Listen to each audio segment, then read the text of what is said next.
ഈശോ നമ്മളെ പഠിപ്പിച്ച ഒരു പ്രാർത്ഥനയാണ് സ്വർഗസ്ഥനായ ഞങ്ങളുടെ പിതാവേ. സ്വർഗസ്ഥനായ ഞങ്ങളുടെ പിതാവേ എന്ന പ്രാർത്ഥന എന്ന് നമ്മളതിനെ പറയും. എന്നാൽ അതിനെ അല്പം ആഴമായി നമ്മൾ മനസ്സിലാക്കുകയാണെങ്കിൽ നമ്മൾ ഇന്ന് സാധാരണ പ്രാർത്ഥിക്കുന്ന മാതിരി അങ്ങനെ അങ്ങ് ഓടിച്ച് പ്രാർത്ഥിക്കില്ല. ഒന്ന് മനസ്സിലാക്കേണ്ടത്, ഈശോയുടെ കാലം അല്ലെങ്കിൽ ഈശോ മനുഷ്യനായി ദൈവം അവതരിച്ച് കഴിഞ്ഞപ്പോൾ മാത്രമേ ദൈവത്തെ പിതാവേ എന്ന് വിളിക്കാൻ തുടങ്ങിയിട്ടുള്ളൂ.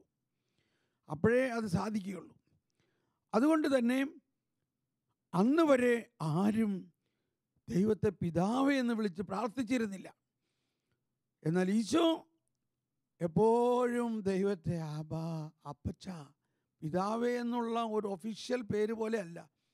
നമ്മൾ വീട്ടിലൊക്കെ ചാച്ച, പപ്പ എന്ന് വിളിക്കുന്ന പോലെ എബ്രായ ഭാഷയിൽ ആബാ ആബാ ആബാ എന്ന് വിളിക്കുന്നത് ഡാഡി എന്ന് വിളിക്കുന്ന ഒരു ഓമനത്തൊരു വാത്സല്യം നിറഞ്ഞൊരു വിളിയാണ്. അതുപോലെയാണ് ഈശോ പ്രാർത്ഥിച്ചിരുന്നത്. പിതാവേ എന്ന് എഴുത്ത് ഭാഷയിലാണെങ്കിലും അബാ എന്നാണ് വിളിച്ചിരുന്നത്. അത്രയ്ക്ക് വാത്സല്യം നിറഞ്ഞ ഒരു പിതാവാണ് ദൈവപിതാവ്. അതുകൊണ്ട് തന്നെ ആ പിതാവിൻ്റെ മക്കളാണ് നമ്മൾ എന്നുള്ള ഒരു വലിയ വാത്സല്യം നിറഞ്ഞ ആ ഒരു ബോധ്യം നമുക്കുണ്ടാകണം. അതാണ് അതിൻ്റെ ആദ്യ വരി, സ്വർഗസ്ഥനായ ഞങ്ങളുടെ പിതാവേ. അതിനുശേഷം 7 നിയോഗങ്ങളാണ് അല്ലെങ്കിൽ 7 പ്രാർത്ഥനകളാണ് സ്വർഗസ്ഥനായ പിതാവേ എന്നുള്ള പ്രാർത്ഥനയിലുള്ളത്. ആ 7 പ്രാർത്ഥനകളിൽ ആദ്യത്തെ 3 പ്രാർത്ഥനകൾ ദൈവത്തിൻ്റെ ഇനിഷ്യേഷൻ, ദൈവത്തിൻ്റെ മുൻകൈയെടുക്കലിലൂടെയുള്ള പ്രാർത്ഥനകളാണ്, ദൈവോന്മുഖമായ പ്രാർത്ഥനകളാണ്. അങ്ങയുടെ നാമം പൂജിതമാകണമേ, അങ്ങയുടെ രാജ്യം വരണമേ, അങ്ങയുടെ ഹിതം സ്വർഗത്തിലെ പോലെ. കണ്ടോ, അങ്ങയുടെ അങ്ങയുടെ അങ്ങയുടെ ആദ്യത്തെ 3 പ്രാർത്ഥനകൾ. അവസാനത്തെ 3 പ്രാർത്ഥനകൾ ഞങ്ങളുടെ ഞങ്ങളുടെ ഞങ്ങളുടെ. എളുപ്പം മനസ്സിലായില്ലേ? ഞങ്ങളുടെ പാപങ്ങൾ ക്ഷമിക്കണമേ, ഞങ്ങളെ പ്രലോഭനത്തിൽ ഉൾപ്പെടുത്തരുതേ, ഞങ്ങളെ തിന്മയിൽ നിന്ന് രക്ഷിക്കണേ. ആദ്യത്തെ അങ്ങയുടെ അങ്ങയുടെ അങ്ങയുടെ, അവസാനത്തെ ഞങ്ങളുടെ ഞങ്ങളുടെ ഞങ്ങളുടെ. ഇനി അതിൻ്റെ മധ്യത്തിൽ ഉള്ള 4ാമത്തെ പ്രാർത്ഥനയാണ് കാതൽ എന്ന് പറയുന്നത്, കോർ ഓഫ് ദ പ്രയർ. നമ്മൾ ചില മരം പെട്ടെന്ന് വീണു കണ്ടു, നല്ല വലിയ ഇലകളൊക്കെ ഉണ്ടായിരുന്നു. ഈ മരം ഒരു ദിവസം പെട്ടെന്ന് വീണ് കിടക്കണം. അപ്പോൾ നമ്മൾ നോക്കിയപ്പോൾ എന്താ മനസ്സിലായി? അതിൽ കാതലില്ല, അകത്ത് മുഴുവനും പൊത്താണ്. നമ്മളങ്ങനെ ബാഹ്യമായി വലിയ പടാകൃതിയിൽ പ്രാർത്ഥിക്കുന്നുണ്ടാകാം, പക്ഷേ പ്രാർത്ഥനയുടെ കാതൽ എന്താണ്? എല്ലാ പ്രാർത്ഥനയ്ക്കും ഒരു കാതലുണ്ട്. അപ്പോൾ സ്വർഗസ്ഥനായ പിതാവേ എന്നുള്ള പ്രാർത്ഥനയുടെ ആദ്യത്തെ 3 ഭാഗം, അവസാനത്തെ 3 ഭാഗം, അതിൻ്റെ മധ്യത്തിൽ ഉള്ള 4ാമത്തെ ഭാഗത്തിനാണ് കാതൽ, കോർ ഓഫ് ദ പ്രയർ.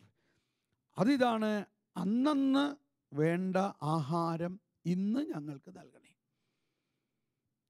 ഇംഗ്ലീഷിൽ അത് മറിച്ച് give us today our daily bread. ഇന്ന് ഞങ്ങൾക്ക് അന്നന്ന് വേണ്ട ആഹാരം നൽകണേ. ഇതിലെ 3 കാര്യങ്ങളാണ് ഇതിലുള്ളത്. ഒന്ന്, ആഹാരം എന്നാൽ എന്താണ്? ഈ പ്രാർത്ഥന പഠിപ്പിച്ചതിന് ശേഷം കുറച്ച് കഴിഞ്ഞപ്പോൾ വീണ്ടും പറയുന്നുണ്ട്, നിങ്ങൾ എന്ത് ഭക്ഷിക്കുമെന്ന് നിങ്ങളുടെ ജീവനെക്കുറിച്ചോ എന്തുടുക്കുമെന്ന് നിങ്ങളുടെ ശരീരത്തെക്കുറിച്ചോ നിങ്ങൾ ആകുലപ്പെടണ്ട. നിങ്ങളുടെ സ്വർഗസ്ഥനായ പിതാവിന് അറിയാം, നിങ്ങൾ ചോദിക്കുന്നതിന് മുമ്പേ തന്നെ നിങ്ങൾക്കിതെല്ലാം ആവശ്യമുണ്ട്. അപ്പോൾ ഇവിടെ ആഹാരം എന്ന് പറയുന്നത് നമ്മുടെ ആത്മാവിന് വേണ്ട ആഹാരമാണ്. അന്നന്ന് എന്ന് പറയുന്നത് ദൈവത്തെ സംബന്ധിച്ച് ടുഡേ എന്ന് പറയുന്നത് നിത്യതയാണ്, നിത്യത. ദൈവത്തിന് സമയമില്ല, ദൈവത്തിന് ബർത്ത്ഡേ ഇല്ല, ദൈവത്തിന് മരണമില്ല, ദൈവത്തിന് ആയുസ്സില്ല. ദൈവം ആദിയും അന്തവുമാണ്. നല്ല കള്ളനോട് പറഞ്ഞു, ഇന്ന് നീ എൻ്റെ കൂടെ പറുദീസായിലായിരിക്കും. ടുഡേ ഇന്ന് എന്ന് ദൈവം പറയുന്നത് നിത്യതയാണ്. നിത്യത, അനന്തതയാണ് ദൈവത്തെ സംബന്ധിച്ച് ഇന്ന്. ആ നിത്യതയിലേക്ക്, അതാണ് അന്നന്ന് എന്ന് പറയുന്നത്. അന്നന്ന് എന്ന് നമ്മൾ വിചാരിക്കുമ്പോൾ എല്ലാ ദിവസവും എത്ര നാളത്തേക്ക്? മരിക്കുന്നവരെയെങ്കിലും. മരിക്കുന്നവരെ അല്ല അവിടെ. ദൈവം നമുക്ക് തന്നിരിക്കുന്ന ജീവൻ മരിക്കുന്ന ജീവനല്ല, മരിച്ചാലും ജീവിക്കുന്ന നിത്യതയിലേക്കുള്ള ആഹാരമാണ് നമ്മൾ ഈ പ്രാർത്ഥനയിലൂടെ ആഗ്രഹിക്കുന്നത്. അതിൽ ഈശോ തന്നെ പറഞ്ഞു, മനുഷ്യൻ അപ്പം കൊണ്ട് മാത്രമല്ല ജീവിക്കുന്നത്, ദൈവത്തിൻ്റെ നാവിൽ നിന്ന് വരുന്ന ഓരോ വചനവും കൊണ്ടാണ്. ആ വചനം എന്താണ്? ആ വചനം ജീവനും ആത്മാവുമാണ്. ജീവനും ആത്മാവുമാകുന്ന ആ വചനം ഓരോ ദിവസവും നമുക്ക് ഭക്ഷിക്കണം. ഓരോ ദിവസവും ആ വചനം ഭക്ഷിച്ചു കഴിഞ്ഞാൽ, നമ്മൾ ഓരോരുത്തരും കൊച്ചുകുട്ടികളാണെങ്കിൽ ഒരു വചനം കടലാസിൽ എഴുതി കുറിച്ച് പോക്കറ്റിലിടുക, ഇടയ്ക്കിടയ്ക്കൊന്ന് വായിച്ച് നോക്കുക. വൈകുന്നേരം ആകുമ്പോഴേക്കും ആ ഒരു വചനം ബൈഹാർട്ടാകും. അങ്ങനെ ഒരു വചനം നമ്മൾ എല്ലാ ദിവസവും ബൈഹാർട്ടാക്കുകയാണെങ്കിൽ ഒരു വർഷത്തിൽ 365 വചനം നമ്മളുടെ ഹൃദയത്തിൽ ഹൃദയസ്ഥമായി. അങ്ങനെ അടുത്തൊരു വർഷം ഞാനിങ്ങനെ പഠിച്ചതാണ് ഈ വചനമെല്ലാം എൻ്റെ ഹൃദയത്തിൽ നിറഞ്ഞു നിൽക്കുന്നത്. ഞാനിവിടെ ഒന്നും കുറിച്ച് കൊണ്ടുവന്നിട്ടില്ല എന്ത് പറയണമെന്ന്. ഇവിടെ നിൽക്കുമ്പോഴാണ് കർത്താവ് പറയണത്, ഇന്നത് പറയൂ. അപ്പം എൻ്റെ ഹൃദയത്തിൽ നിന്ന് ആ വചനം വരികയാണ്. അതാണ് അന്നന്ന് വേണ്ട ആഹാരത്തിൻ്റെ ഒരു ഭാഗം. രണ്ടാമത്തെ ഭാഗം ദിവ്യകാരുണ്യമാണ്. എൻ്റെ ശരീരം ഭക്ഷിക്കുകയും എൻ്റെ രക്തം പാനം ചെയ്യുകയും ചെയ്യുന്നവൻ നിത്യജീവനുണ്ട്. നിത്യജീവനുണ്ട്. അതാണ് നമ്മൾ അനുദിനം വിശുദ്ധ കുർബാന. ഇനി മൂന്നാമത് അന്നന്ന് വേണ്ട ആഹാരത്തിൻ്റെ ഭാഗം പരിശുദ്ധാത്മാവാണ്. പരിശുദ്ധാത്മാവാകുന്ന ജീവജലത്തിൽ ദൈവത്തിൻ്റെ ജ്ഞാനം, അറിവ്, വിവേകം, അതോടൊപ്പം ദൈവത്തിൻ്റെ സ്നേഹം, ആനന്ദം, ക്ഷമ, ദയ, നന്മ, വിശ്വസ്തത, സൗമ്യത, ആത്മസംയമനം, എല്ലാ ഫലങ്ങളും ഇത്രയും അടങ്ങുന്നതാണ് അന്നന്ന് വേണ്ട ആഹാരം. പെട്ടെന്ന് നമുക്ക് ആ ഒന്നാമത്തെ പോയിന്റ് നോക്കാം. ആദ്യം പറയുന്നത് സ്വർഗസ്ഥനായ ഞങ്ങളുടെ പിതാവേ എന്ന് നമ്മൾ ചിന്തിക്കുമ്പോൾ വാത്സല്യം നിറഞ്ഞ ആ പിതാവിൻ്റെ മകനാണ് ഞാൻ എന്ന് മാത്രമല്ല ഈശോ. ഈശോയാണ് പറയുന്നത് സ്വർഗസ്ഥനായ ഞങ്ങളുടെ പിതാവേ. ഈശോയുടെ പിതാവും നമ്മുടെ പിതാവും ഒന്ന് തന്നെയാണ്. നമ്മളെല്ലാവരും ഈശോയുടെ സഹോദരങ്ങളാണ്. ലോകം മുഴുവനുമുള്ള എല്ലാ മനുഷ്യർക്കും വേണ്ടി കൂടിയാണ് ഈ പ്രാർത്ഥന.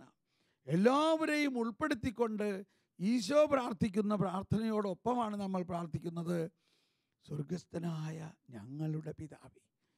തുടർന്നുള്ള പ്രാർത്ഥനയിൽ അങ്ങയുടെ നാമം പൂജിതമാകണമേ. നമ്മൾ കുർബാനയിൽ അതിനുശേഷം ഒരു വാക്ക് പറയുന്നുണ്ട്, അല്ലെങ്കിൽ അങ്ങ് പരിശുദ്ധൻ പരിശുദ്ധൻ പരിശുദ്ധൻ. അത് വളരെ നല്ലതാണ്. എൻ്റെ അപ്പച്ചൻ പരിശുദ്ധനാണ്, അവൻ്റെ നാമം. അങ്ങ് പരിശുദ്ധൻ. അപ്പം അതുകൊണ്ട് അവൻ പരിശുദ്ധനാണെങ്കിൽ അവിടെ നിന്ന് പരിശുദ്ധനായിരിക്കുന്നത് പോലെ മക്കളായ നമ്മളും താനേ പരിശുദ്ധരാകും. നമ്മുടെ അപ്പൻ പരിശുദ്ധനാണെങ്കിൽ മക്കളായ നമ്മൾക്ക് അവകാശമാണത്. നമ്മളതിനു വേണ്ടി ഒന്നും ചെയ്യണ്ട. ഒന്നും ചെയ്യേണ്ടതോ? ഇതാണ് നമുക്ക് വിശ്വസിക്കാൻ പറ്റുക. നമ്മൾ ഒന്നും ചെയ്യണ്ടേ? ഒന്നും ചെയ്യണ്ട. നിങ്ങളുടെ മക്കൾ കല്യാണപ്രായമായപ്പോൾ അവർ വന്ന് ചോദിച്ചോ, മമ്മി എനിക്ക് കല്യാണപ്രായമായിട്ട് എനിക്കൊന്ന് കല്യാണം ആലോചിക്കാൻ, ആരെങ്കിലും മക്കൾ നമ്മളോട് വന്ന് ചോദിച്ചിട്ടാണോ നമ്മൾ കല്യാണം ആലോചിക്കണേ? ആണോ? എന്ന പോലെ നമ്മൾ മാതാപിതാക്കൾ മക്കളുടെ ആഗ്രഹങ്ങളും ആവശ്യങ്ങളും നമ്മുടെ ഉത്തരവാദിത്വമാണ് അത് കണ്ടറിഞ്ഞ് ചെയ്യുക എന്നുള്ളത്. എന്ന പോലെ ദൈവപിതാവിൻ്റെ ഉത്തരവാദിത്വമാണ് മക്കളായ നമ്മളെ പരിപാലിക്കുക, സമയാസമയത്ത് വിശുദ്ധീകരിക്കുന്നതിന് വേണ്ടതെല്ലാം കൊടുക്കുക. നമ്മുടെ കുഞ്ഞുങ്ങൾ ഇത്ര സമയമാകുമ്പോഴേ ഇതേ കുഞ്ഞിന് ആദ്യ കുർബാനയ്ക്കുള്ള പാട് വേണം, അങ്ങനെ നമ്മൾ അവർക്ക് വേണ്ടത് കൊടുക്കുന്നു. ഇതൊന്ന് വിശ്വസിക്കൂ. ദൈവപിതാവ് നമ്മളെ വിശുദ്ധീകരിക്കാൻ അങ്ങ് പരിശുദ്ധൻ പരിശുദ്ധൻ പരിശുദ്ധൻ.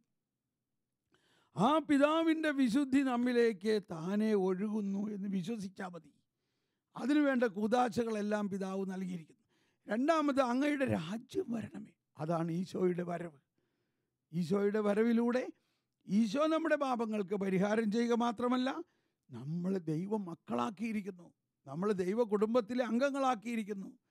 ആ രാജ്യത്തിൻ്റെ അവസ്ഥ അതൊരവസ്ഥയാണത്. എൻ്റെ ആത്മാവിൽ വരണമേ, എൻ്റെ മനസ്സിൽ വരണമേ, എൻ്റെ ഹൃദയത്തിൽ വരണമേ, എൻ്റെ കുടുംബത്തിൽ വരണമേ, എൻ്റെ നാട്ടിൽ വരണമേ, എൻ്റെ പാരിഷിൽ വരണമേ, ലോകം മുഴുവനും വരണമേ. മൂന്നാമത്, അങ്ങയുടെ ഹിതം സ്വർഗത്തിലെ പോലെ ഭൂമിയിലുമാകണേ. ബാക്കിയുള്ളത് ക്ഷമയുടെ കാര്യവും പാപമോചനത്തിൻ്റെ കാര്യവും പിന്നെ പരീക്ഷകൾ ഉൾപ്പെടുത്താതിരിക്കാൻ. അപ്പോൾ നമുക്ക് ഇന്നത്തെ ഈ ആരാധനയിൽ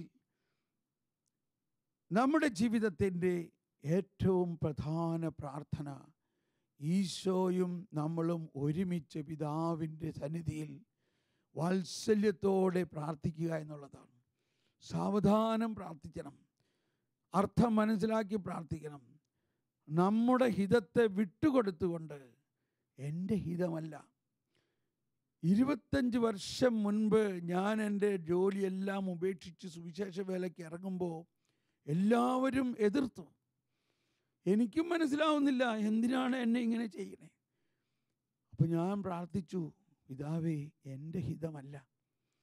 അന്ന് ഞാൻ ഈ സ്വർഗസ്ഥനായ പിതാവിൻ്റെ പ്രാർത്ഥന പ്രാർത്ഥിച്ചത് ഇങ്ങനെ, അങ്ങയുടെ ഹിതം നിറവേറണമേ, എൻ്റെ ഹിതമല്ല. അന്ന് ഇച്ചിരി കൂട്ടിച്ചേർത്തു.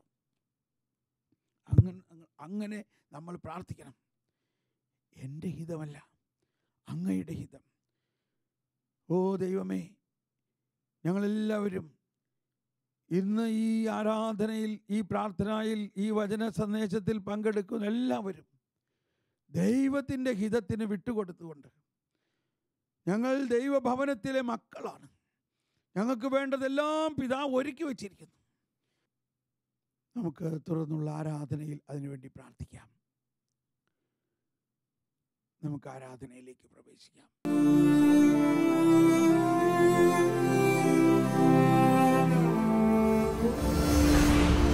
പ്രാർത്ഥന പനിനീർപ്പൂവാകുമ്പോൾ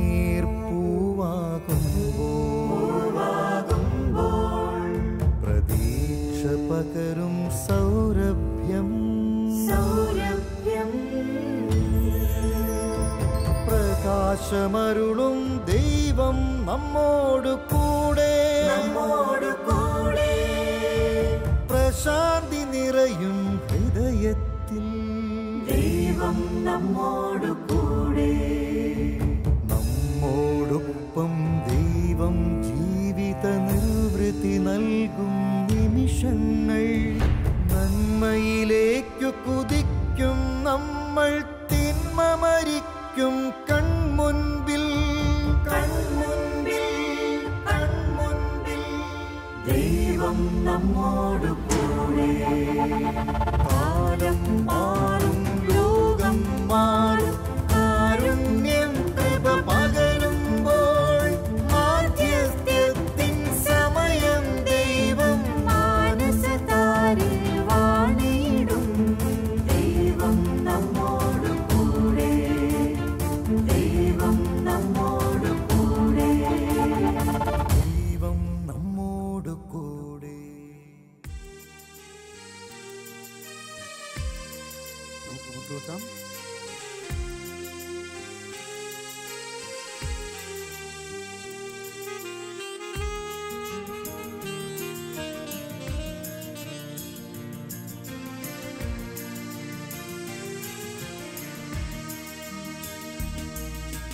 പിതാവാം ദൈവത്തിന് ആരാധന, പുത്രനാം ദൈവത്തിന് ആരാധന, ആത്മാവാം ദൈവത്തിന് ആരാധന, ത്രിയേക ദൈവത്തിന് ആരാധന.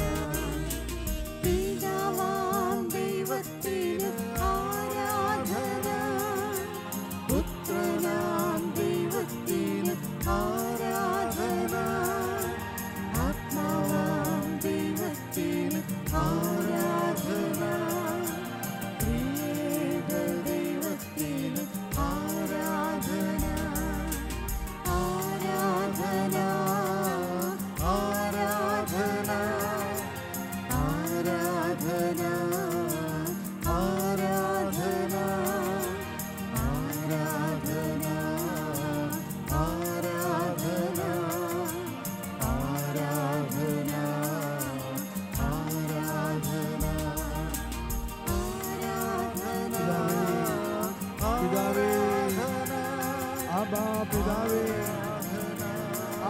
പിതാവേ, അങ്ങേക്ക് ആരാധന.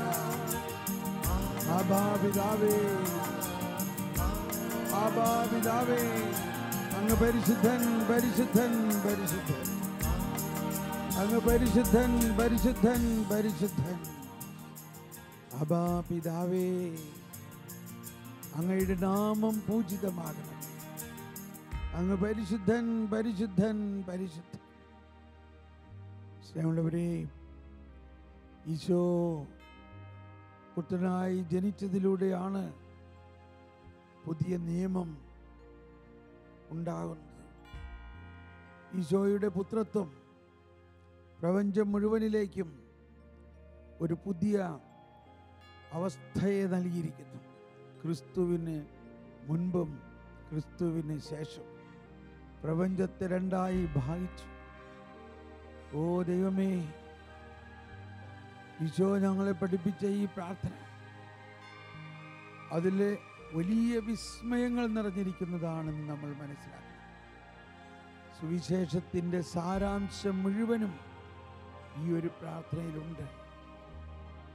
നമുക്ക് കരങ്ങൾ ഉയർത്തി സ്തുതിച്ചുകൊണ്ട് ആബാ പിതാവിന്റെ വാത്സല്യം മക്കളാണ് നമ്മൾ എന്നുള്ള ബോധ്യത്തോടെ നമുക്ക് സ്തുതിച്ച് ആരാധിക്കാം. പിതാവേ എന്ന് ഉച്ചത്തിൽ വിളിച്ചുകൊണ്ട്, ആബാ പിതാവേ എന്ന് വിളിച്ചുകൊണ്ട്, അങ്ങയുടെ വാത്സല്യ ഭാചനങ്ങളാണ് ഞങ്ങൾ. പിതാവേ, ആബാ ആബാ ആബാ ആബാ.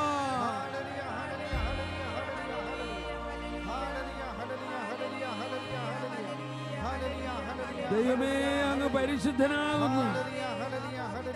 ദൈവമേ, അങ്ങ് പരിശുദ്ധനാകുന്നു. ദൈവത്തിന്റെ പരിശുദ്ധി മുഴുവനും നമ്മുടെ അവകാശമാണെന്ന്. മരണമില്ലാത്തവനെ അങ്ങ് പരിശുദ്ധനാകുന്നു.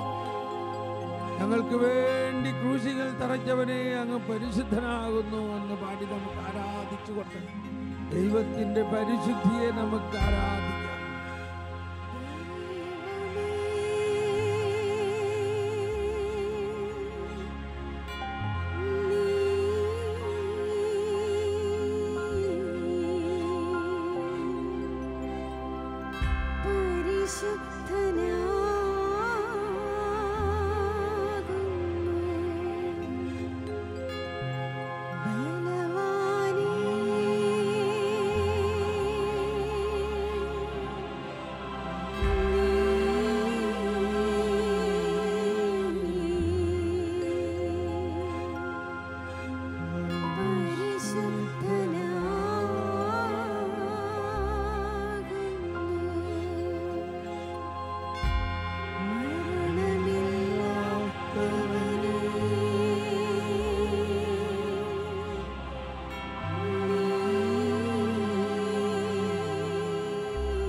ഇപ്പോൾ ഞങ്ങളെ അനുഗ്രഹിക്കണമേ. ഞങ്ങൾ പിതാവിന്റെ ഓമന മക്കളാണ്. ഞങ്ങൾ പിതാവിന്റെ വാത്സല്യ ഭാചനങ്ങളാണ്. ഞങ്ങൾക്ക് വേണ്ടി ക്രൂശിക്കപ്പെട്ടവനായ യേശുവേ, ഞങ്ങളോടൊപ്പം പ്രാർത്ഥിച്ചുകൊണ്ട് എല്ലാ അവസ്ഥയിലേക്കും ഞങ്ങളുടെ ഇന്നുള്ള അവസ്ഥയെ മാറ്റി ഞങ്ങളെ അനുഗ്രഹിക്കണമേ. അങ്ങയുടെ നാമം പൂജിതമാകണമേ. അങ്ങയുടെ രാജ്യം വരണമേ. Hallelujah, hallelujah. എല്ലാ രോഗങ്ങളും, എല്ലാ ദുരിതങ്ങളും, എല്ലാ കഷ്ടതകളും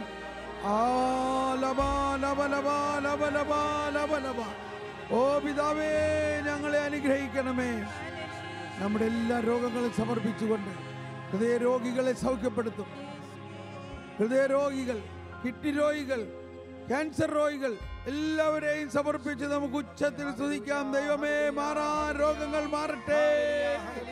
ഹല്ലേലൂയ, ഹല്ലേലൂയ, ഹല്ലേലൂയ. മാറാ രോഗങ്ങൾ മാറട്ടെ. യേശുവേ, സൗഖ്യദായകനായ യേശുവേ, ആബാ പിതാവേ, ഹല്ലേലൂയ. ലബ ലബ ലബ ലബ ലബ ലബ ലബ ലബ ലബ ലബ. യേശുവിന്റെ നാമത്തിൽ രക്തധമനികൾ, മാംസപേശികൾ പൂർണ്ണ സൗഖ്യമാകട്ടെ. രക്തധമനികൾ, മാംസപേശികൾ പൂർണ്ണ സൗഖ്യമാകട്ടെ. ലബ ലബ ലബ ലബ ലബ. ആബാ പിതാവേ,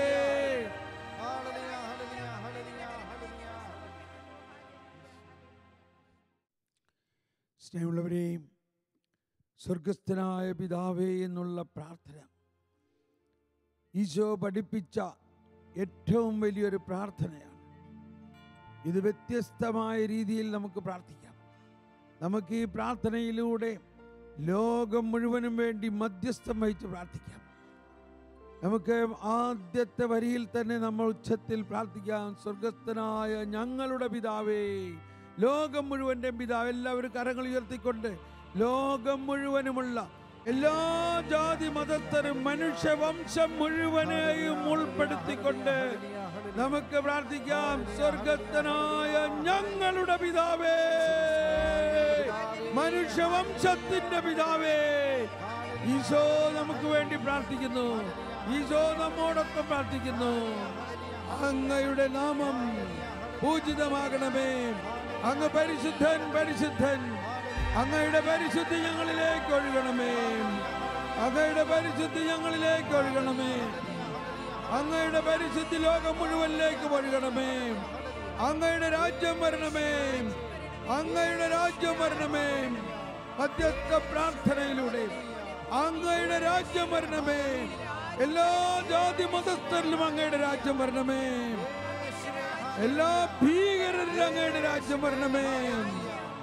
എല്ലാ ടെററിസ്റ്റുകളിലും അങ്ങയുടെ രാജ്യം വരണമേ. ക്രിസ്ത്യാനികളെ പീഡിപ്പിക്കുന്നവരിൽ അങ്ങയുടെ രാജ്യം വരണമേ. അങ്ങയുടെ രാജ്യം വരണമേ. അങ്ങയുടെ രാജ്യം വരണമേ. Hallelujah, hallelujah, hallelujah. അങ്ങയുടെ രാജ്യം വരണമേ. അങ്ങയുടെ ഹിതം, അങ്ങയുടെ ഹിതം നമുക്കെല്ലാവർക്കും പ്രത്യേകം പ്രാർത്ഥിക്കേണ്ടതാണ്. നമ്മുടെ കുടുംബങ്ങളിൽ നമ്മളെല്ലാവരും നമ്മുടെ ഹിതമനുസരിച്ചാണ് മധ്യസ്ഥ പ്രാർത്ഥന നടത്തുന്നത്. എനിക്കിതാകണം, എനിക്കിന്നതാകണം, എനിക്കിന്നത് വേണം. അതുകൊണ്ടാണ് നമുക്ക് ദൈവരാജ്യത്തിൽ ആ സന്തോഷമില്ലാത്തത്. ദൈവത്തിൻ്റെ ഹിതമനുസരിച്ച് നമുക്ക് വേണ്ടി ദൈവം ഒരുക്കി വച്ചിരിക്കുന്നത് നമുക്ക് തരണമേ. രണ്ട് കരങ്ങളും ഉയർത്തിക്കൊണ്ട് ലോകം മുഴുവനും വേണ്ടി നമുക്ക് പ്രാർത്ഥിക്കാം. എല്ലാവരും സ്വന്തം ഹിതം ഉപേക്ഷിച്ചുകൊണ്ട് ദൈവഹിതം നടപ്പാകുന്നതിന് വേണ്ടി ലംബ ലംബ ലംബ ലംബ. ഹല്ലേലൂയ. ദൈവഹിതം നടപ്പാകട്ടെ. ദൈവഹിതം നടപ്പാകട്ടെ. എല്ലാവരിലും ദൈവഹിതം നടപ്പാകട്ടെ.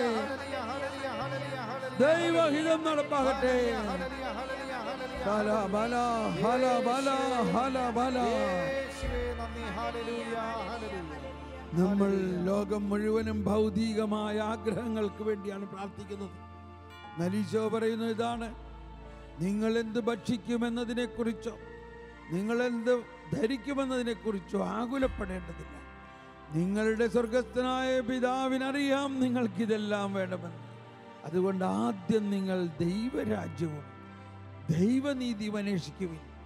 അതാണ് സ്വർഗസ്ഥനായ പിതാവേ എന്നുള്ള പ്രാർത്ഥനയുടെ കോർ കാതലായ പ്രാർത്ഥന. ഇന്ന് ഞങ്ങൾക്ക് നിത്യതയിലേക്കുള്ള ഭക്ഷണം നൽകണേ. ഞങ്ങളുടെ ആത്മാവിന് വേണ്ട ഭക്ഷണം എന്തെല്ലാമാണ്? ആത്മാവിന് വേണ്ട ഭക്ഷണം ദൈവവചനമാണ്, പരിശുദ്ധ കുർബാനയാണ്, പരിശുദ്ധാത്മാവിലൂടെയുള്ള ആത്മാവിൻ്റെ ജ്ഞാനവും ആത്മീയമായ ഫലങ്ങളുമാണ്.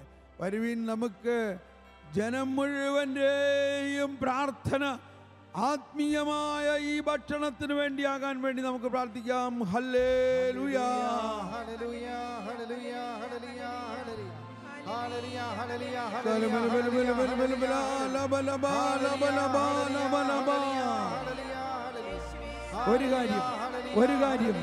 ഒരു കാര്യം ഞാൻ കർത്താവിനോട് ചോദിക്കുന്നു. ഒരു കാര്യം മാത്രം യാചിക്കുന്നു. കർത്താവിന്റെ ആലയത്തിൽ എൻ്റെ ജീവിതകാലം മുഴുവൻ വസിക്കാൻ വേണ്ടി, അതാണ് സ്വർഗസ്ഥനായ പിതാവേ ഞങ്ങൾക്ക് വേണ്ടത്. അങ്ങയുടെ വാത്സല്യം, അങ്ങയുടെ കരുണ, അങ്ങയുടെ സ്നേഹം മുഴുവൻ അനുഭവിച്ചുകൊണ്ട് അങ്ങയോടൊപ്പം എന്നും ജീവിക്കാൻ വേണ്ടി, ലോകം മുഴുവനും വേണ്ടി ഞങ്ങൾ പ്രാർത്ഥിക്കുന്നു. കർത്താവിൻ്റെ മാധുര്യം ആസ്വദിക്കാനും കർത്താവിൻ്റെ ഹിതമാരായാലും അവിടുത്തെ ഹിതം മാത്രം എന്നിൽ ഭവിക്കട്ടെ, എൻ്റെ ഹിതമല്ല. എല്ലാവരും ഉച്ചത്തിൽ പ്രാർത്ഥിച്ചുകൊണ്ട് ഇന്ന് ഈ പ്രാർത്ഥനയിൽ പങ്കുചേരുന്ന, ഈ ടെലിവിഷൻ പ്രഭാഷണത്തിലൂടെ ശുശ്രൂഷയിൽ പങ്കുചേരുന്ന എല്ലാവരും നമ്മുടെ ഹിതം വിട്ടുകൊടുത്തുകൊണ്ട് ഒരു കാര്യം മാത്രം ചോദിക്കുക: അങ്ങയുടെ ഹിതം നമ്മുടെ ജീവിതത്തിൽ പൂർത്തിയാകാൻ വേണ്ടി ഞങ്ങൾ പ്രാർത്ഥിക്കുന്നു. കർത്താവേ, എല്ലാവരും അവരവരുടെ ഹിതം വിട്ട് അതിനേക്കാൾ വലിയ ശ്രേഷ്ഠമായ സമ്മാനം ഇതാ നമുക്ക് വേണ്ടി ഒരുക്കി വച്ചിരിക്കുന്നു. നീ ചോദിക്കുന്നതിന് മുമ്പ് തന്നെ നിന്റെ പിതാവിനറിയാം നിനക്ക് എന്താണ് വേണ്ടതെന്ന്. അത് ഞങ്ങൾക്ക് തരണമേ. സ്വർഗസ്ഥനായ ഞങ്ങളുടെ പിതാവേ, അങ്ങയുടെ നാമം പൂജിതമാണ്. അങ്ങ് പരിശുദ്ധൻ, പരിശുദ്ധൻ, പരിശുദ്ധൻ. അങ്ങയുടെ രാജ്യം വരണമേ. അങ്ങയുടെ ഹിതം മാത്രം ഞങ്ങളിൽ നടക്കട്ടെ. ഞങ്ങൾക്ക് നിത്യതയിലേക്കുള്ള ഭക്ഷണം തരണമേ. നമുക്ക് ഈശോയുടെ ആശീർവാദത്തിനായി ശിരസ്സ്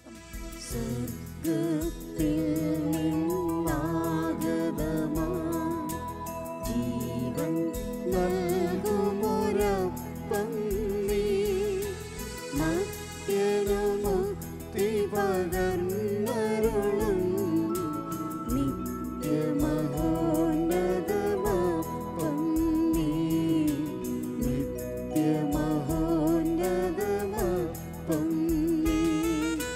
മാനവരേ മോദമോടെ നാഥനെ വാഴ്ത്തി പാടിടുവിൻ.